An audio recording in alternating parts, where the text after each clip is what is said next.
ડભોઈ તાલુકાના ઓરડી ગામમાં વહેલી સવારે આવેલા વાવાઝોડાએ ભારે તબાહી મચાવી છે। વરસાદ સાથે આવેલા તીવ્ર પવનને કારણે ગામ અને આસપાસના વિસ્તારોમાં અંદાજે 100 એકર જેટલા કેળાના પાકને ભારે નુકસાન પહોંચ્યું છે। તૈયાર થવાના આખરી તબક્કામાં આવેલા કેળાના પાક ઝાડ જ્યાં પરથી જમીનદોસ્ત થઈ જતા ખેડૂતોને લાખો રૂપિયાનું નુકસાન વેઠવાનો વારો આવ્યો છે।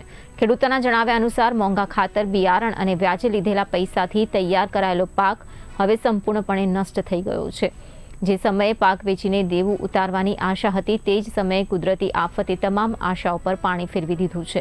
ખેડૂતોમાં હવે માત્ર તૂટેલા કેળાના ઝાડ અને વેરવિખેર લૂમો જ નજરે પડી રહી છે। આ કપરા સમયમાં પીડિત ખેડૂતો હવે સરકાર પાસે તાત્કાલિક સર્વે અને યોગ્ય વળતર તથા વિશેષ સહાય પેકેજની માંગ કરી રહ્યા છે, જેથી તેઓ આર્થિક સંકટમાંથી બહાર આવી શકે।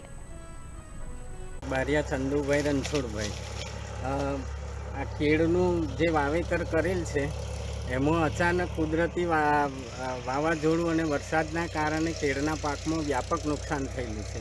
અત્યાર સુધી ટીસ્યુનો ખર્ચ, છોણિયા ખાતરનો ખર્ચ, દવા ખર્ચ, મજૂરી ખર્ચ એ બધો ખર્ચો તો અમે કરી જ દીધો છે, પણ જ્યારે આવક લેવાનો વારો આવ્યો ત્યારે આ કુદરતી આફતના કારણે કેળના આખા છોડ પડી ગયા છે અને 1 રૂપિયાની પણ હજુ આવક થઈ નહીં।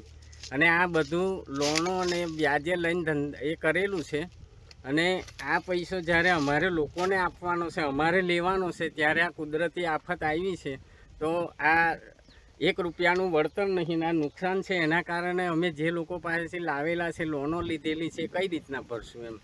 તો અમારી ડભોઈ તાલુકાનું ઓરડી ગામ છે। મારું નામ છે બારિયા રમેશભાઈ ભૈલાલભાઈ।